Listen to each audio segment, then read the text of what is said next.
mabuting Pilipino ay makikita sa simpleng kilos at tahimik na kabutihan. Sa bawat hakbang may paggalang, sa bawat ngiti may malasakit, sapagkat ang tunay na kabutihan ay nagsisimula sa araw-araw.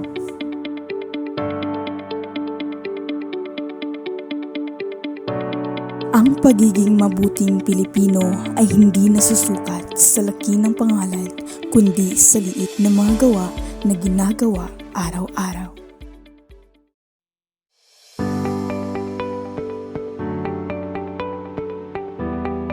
Sa bawat pagtayo at paggalang sa watawat, inaalala natin kung sino tayo bilang Pilipino.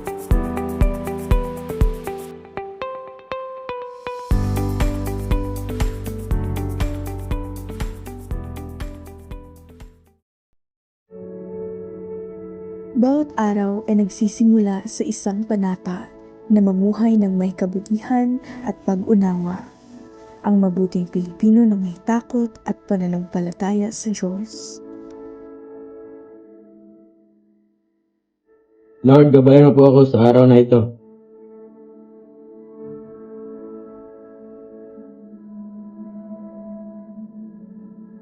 Kahit ang pinakamaliit na pagtulong at pasensya ay nakakapagbigay liwanag sa iba. Ang panata ay hindi lang sa salita, ito ay nasa gawa.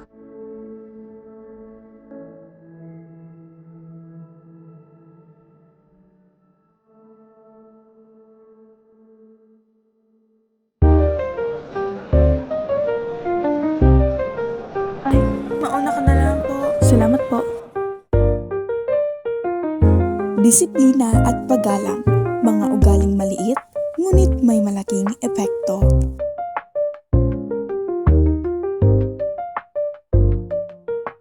Kung may respeto, may magandang pagsasama.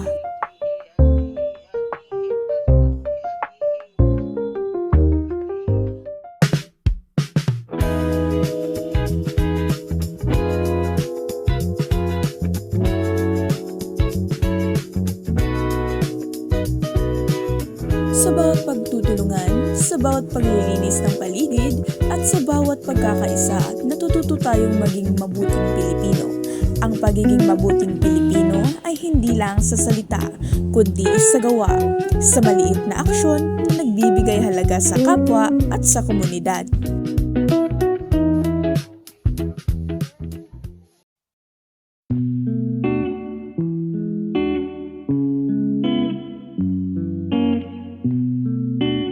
Ang katapatan ay hindi nakikita sa pagkakataong may nakakita, kundi sa pagpili ng tama. Yung wallet mo nahulog. Ay, oo nga. Salamat.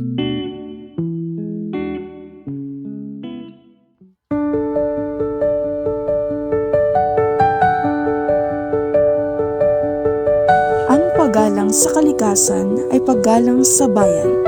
Bilang isang mabuting Pilipino, responsibilidad nating pangalagaan ang ating kapaligiran.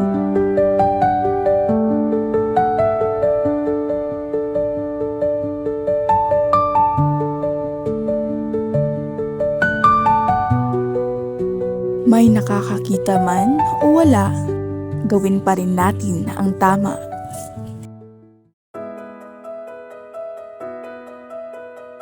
Good morning, class! Good morning, ma'am!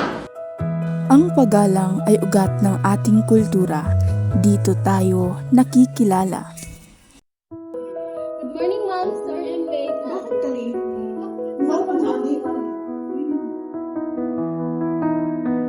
Sa bawat determinasyong ipinapakita at sa bawat salitang isinusulat, hinuhubog ang pangarap na hindi lamang para sa sarili, kundi para sa mas maliwanag na bukas ng ating bayan.